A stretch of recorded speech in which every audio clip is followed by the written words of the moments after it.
یہ کہتے ہیں کہ کیا ولی اپنی قبروں سے بھی کرامات دکھا سکتے ہیں یا صرف زندگی میں دکھانا ممکن ہے؟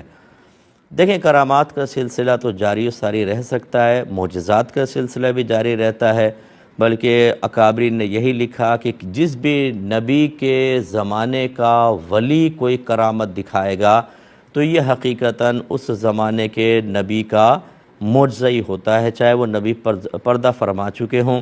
ایسے اولیاء کرام کی کرامات اس کے بعد بھی معروف ہیں، کبھی بارشیں ہوتی ہیں، کبھی لوگوں کی مشکلات حل ہوتی ہیں، لیکن وہ اصل میں فاعل حقیقی اللہ تبارک و تعالیٰ کی ذات ہوتی ہے۔ بعض لوگ اولیاء کرام کے تصرفات پر تنقیدات کرتے ہیں کہ یہ اگر ایسا ہے تو فلاں جگہ جا کے کیوں نہیں مدد کر دی، ایسا ہے تو فلاں جگہ جا کے مدد کیوں نہیں کر دی۔ ایسا نہ کیا کریں۔ تصرفات اولیاء ہوں یا معجزات انبیاء، یہ اللہ تعالیٰ کی مشیت کے تابع ہوتی ہیں۔ جب ان کی اجازت ہوگی، اللہ تعالیٰ کی اجازت ہوگی، تو نبی معجزہ بھی دکھا دے گا، ولی کرامت بھی دکھائے گا، یا خود بخود ان کے چاہے بغیر اللہ تعالیٰ ان سے کرامت کا یا معجزے کا ظہور کروا دیتا ہے۔ یہ اللہ کی مشیت پر موقوف ہوتا ہے۔ ان کو اختیارات بہت دیے گئے ہیں، لیکن وہ اختیارات مشیت الہی کے تابع ہوتے ہیں۔ اس لیے تنقیدات صحیح نہیں ہیں اولیاء کرام پر۔ اگر آپ اولیاء پہ اس وجہ سے تنقید کرتے ہیں کہ جی یہ ولی نے فلاں کام کیوں نہیں کر دیا، فلاں کیوں نہیں کر دیا، تو پھر معذرت کے ساتھ یہ اعتراض ایک غیر مسلم اللہ تعالیٰ پر بھی کر سکتا ہے۔ آپ کہتے ہیں کہ فلاں جگہ غیر مسلمانوں کو مار رہے ہیں، ولی کہاں ہیں؟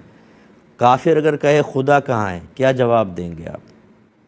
آپ کہتے ہیں کہ جی ہم مزار پر گئے، وہاں سبیل تھی، اس میں جو پانی کا کٹورا تھا اس میں بھی زنجیر باندھی ہوئی تھی، تو جو ولی اپنے پانی کے کٹورے کی حفاظت نہیں کر سکتا، لوگوں نے زنجیریں باندھ کے اس کو چوروں سے محفوظ رکھا ہے، ولی کیا کرے گا؟ تو پھر میں سوال کرتا ہوں کہ مسجدوں سے جو ہوتی ہیں بتائیں، حالانکہ وہ خانہ خدا کہلاتا ہے، بیت اللہ ہیں مسجدیں، تو اگر کوئی کافر یہ کہے کہ تمہارا خدا تو اپنے آئے ہوئے مہمانوں کی جوتیوں کی حفاظت نہیں کر سکتا، تمہارے خدا کی قدرت کہاں گئی؟ کیا جواب دیں گے آپ؟ یہ سب مشیت الہی کے تابع ہوتی ہیں۔ اللہ چاہے تو چور کا ہاتھ توڑ دے اسی ٹائم جیسے وہ جوتی اٹھانے لگے، لیکن اللہ تعالیٰ نے یہ امتحانات رکھے ہیں۔ اللہ تعالیٰ حکمت کے تحت بعض اوقات درگزر فرما دیتا ہے، مہلت دیتا ہے، فوری گرفت نہیں فرماتا۔ ایسی اولیاء یا انبیاء علیہ السلام کے تصرفات ہیں کہ وہ مشیت الہی کے تابع ہیں۔ وہ جانتے ہیں کہ بہت سارے معاملات میں تقدیر مبرم ہمارے اس دعا یا ہمارے اس عمل کے خلاف ہے، اللہ کا ازلی فیصلہ، تو وہ نہ کوئی تصرف کریں گے کیونکہ وہ ازلی فیصلے کو تو بدلنے پہ قدرت نہیں رکھتے، اور نہ اس کے خلاف جائیں گے۔ اسی لیے علماء نے فرمایا کہ اگر انبیاء علیہ السلام عدم توجہی کی بنا پر اللہ تعالیٰ کی کسی تقدیر مبرم، یعنی وہ جو ازلی فیصلہ اس کے خلاف دعا کرنے لگیں، تو اللہ تعالیٰ ان کو دعا سے روک دیتا ہے کہ آپ اس کے متعلق دعا نہ کریں، اس کا فیصلہ پہلے ہو چکا ہے اس کے خلاف، وہ تبدیل نہیں ہوتا۔ تو لہٰذا یہ غلط فہمیاں پیدا کرنا تاکہ اولیاء کرام کی عزت دل سے نکل جائیں، لوگ ان کے بارے میں بدگمان ہو جائیں، یہ اچھی چیز نہیں ہوتی ہے۔